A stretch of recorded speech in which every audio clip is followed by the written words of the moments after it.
or 2 words only. Always start by reading the instructions. Don't be too excited.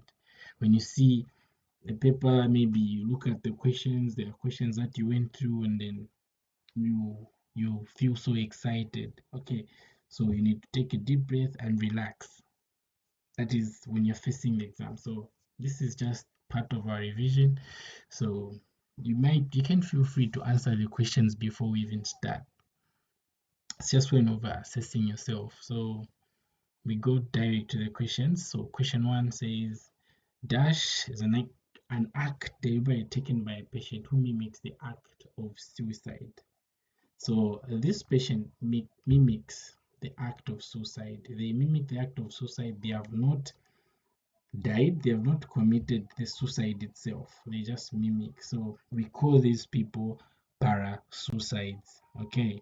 So who's a parasuicide? Parasuicide is a suicide attempt with gesture and self-harm where there is no result in death. It is a non-fatal act in which a person deliberately causes injury to him or self or ingests any prescribed or generally recognized therapeutic dose in excess. Okay, they could have taken, let's say, the way women are a bit impulsive when it comes to commit suicide.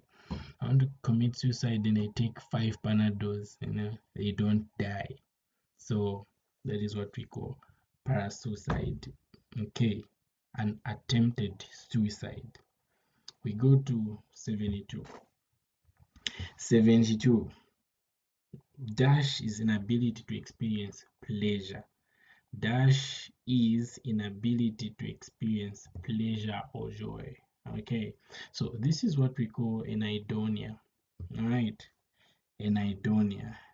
So anhedonia is an ability to feel pleasure. It's a common symptom of depression as well as other mental health disorders. Most people understand what pleasure feels like. They expect certain things in life to make them what? Make them happy. So this person doesn't enjoy things that were pleasurable or joyful to them. Example could be sex, watching football, and other pleasurable activities. Could be maybe drinking alcohol. Of a sudden they stop. Obviously, alcohol is not really a typical good example. So anhedonia is quite common with depression and schizophrenia. In schizophrenia, it is listed as a negative symptom of. It's a negative symptom. Yeah, it's a negative symptom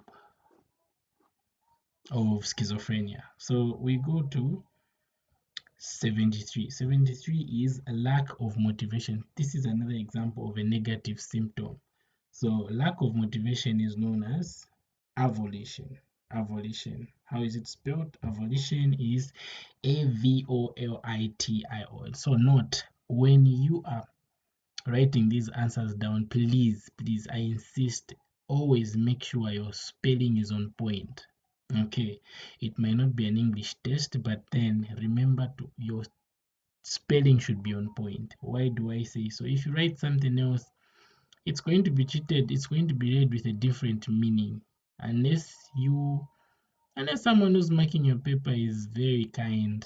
But please, if you don't know the spelling, just try to master it. Okay, so the keyword there, the answer 73 is avolition. Avolition is a term used to describe the lack of motivation or ability to do tasks or activities that have an end goal, such as paying bills or attending a school functioning. Avolition occurs mostly commonly in schizophrenia, depression, and bipolar disorder. In schizophrenia, symptoms are categorized as being either positive or negative. So this is a negative symptom of schizophrenia.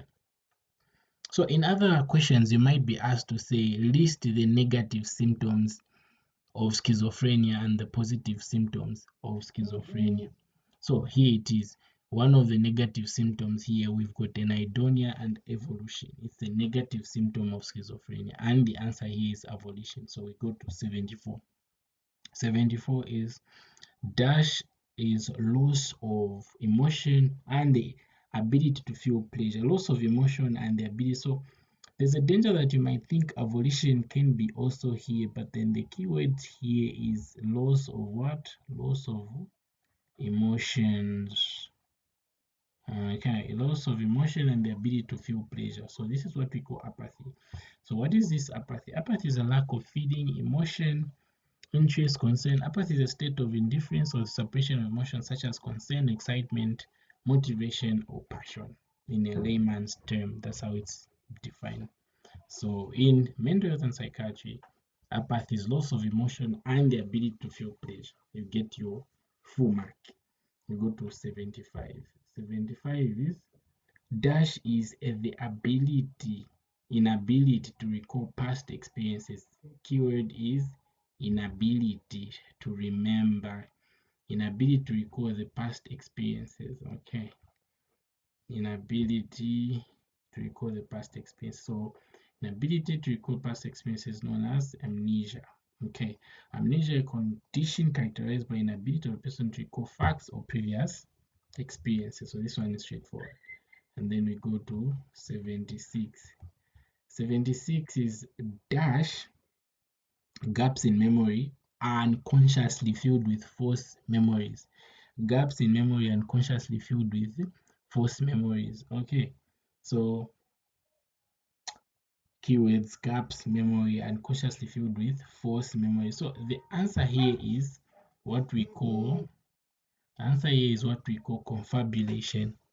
Confabulation. So confabulation is whereby somebody is the memory is distorted and then you fill in the gaps with things that never happened just to complete something, to complete the memory so that you can maybe be able to remember something, but that is not it. It's more like um how should I say, just like the way videos are edited, this part, a certain piece is cut and then replaced with another part. So this is what happens. Now, this is your memory. The gaps in memory are unconsciously filled. Now, these are not consciously filled, but unconsciously filled by the what? By the brain. So we call this confabulation. Not confabulation.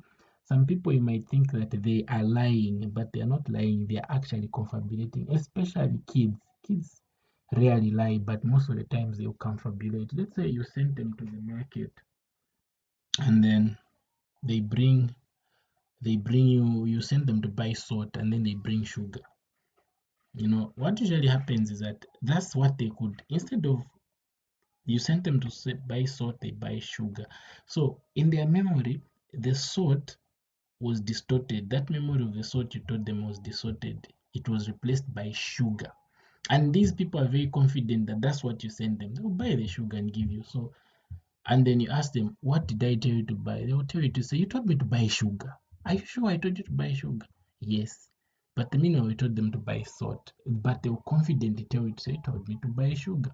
So that memory has been unconsciously, that gap, because they forgot the sugar, the salt, they replaced the salt with the sugar to fill that gap, and it's unconsciously.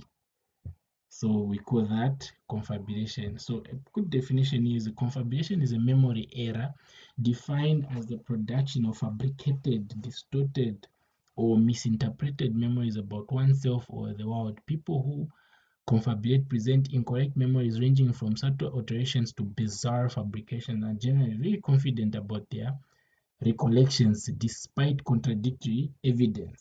So 77 is actually 76 is confabulation. And then we go to 77.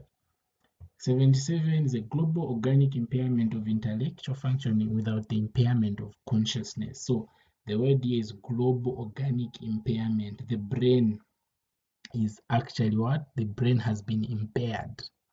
Okay. So this is what we call dementia. We will not say much about dementia. We'll talk about dementia in another video. So dementia is what? Describes a set of symptoms that may include memory loss and difficulties with thinking, problem solving, or language. So this dementia is very common among the elderly. Okay, so it's some sort of a degenerative brain disease where the neurons that are responsible for transmission of memory and stuff like that, they start degenerating. So we'll talk about this in detail some other time. Then we go to 78. 78 is dash anxiety caused by recognized real danger. So this is what we call fear. Simple as it is. It's fear. Fear, it's recognized danger. But then what is anxiety? Anxiety is worrying. You're worried about something that might happen. It's not really happened. You're even worried, you're even scared, but it's not really happened. Okay, you have not even seen it. It becomes anxiety. But if you go to fear, it is something that you've seen, it's there. Okay, and then you become anxious. Anxiety or fear that is caused by something that you have seen, it's there. It has been recognized, it's a recognized danger. So we call that fear. Okay, so the answer 78 is fear. And then we go to 79. 79 is dash a state of wandering from usual surroundings and loss of memory. Okay, this word is a mouthful for me. I find it hard to pronounce, but it's known as fugo. Fugo. So fugo is a state or period of loss of awareness of one's identity, often coupled with flight from one's usual environment associated with certain forms of hysteria and epilepsy. So what happens is that this person used to stay in Chilenje. They used to stay in Chilenje. You knew them as Wajoni. All of a sudden, you don't see them anymore. Where do you find them? You find them in Mazabuk. Wajoni is like, I'm not John. Who are you talking about? They don't even know who they are. Like, they've assumed new identity, and then they even have a house there. Everything is changed about them. Okay. Now, Wajoni, what are you doing here? It's like, what are you talking about? I don't understand what you're talking about. So this is the state of wandering from usual surrounding and loss of memory. We call that fugo. Okay. So last, got two more. That is 80.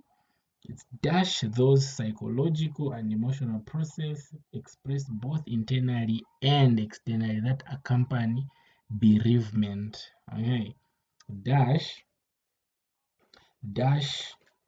are those psychological and emotional processes expressed both internally and externally that accompany bereavement. Okay, this is what we call grief.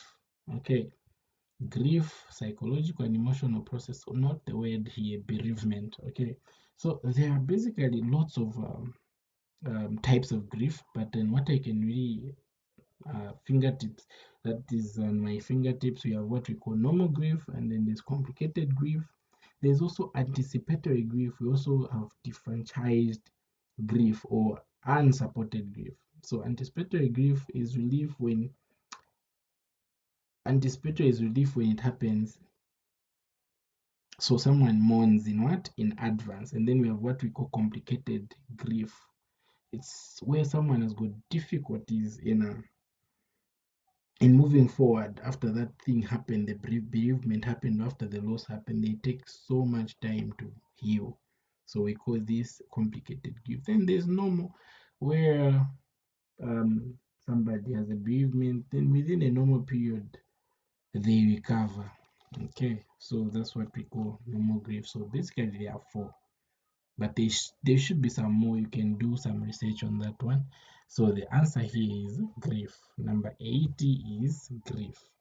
Then we go to 81, which is our last question.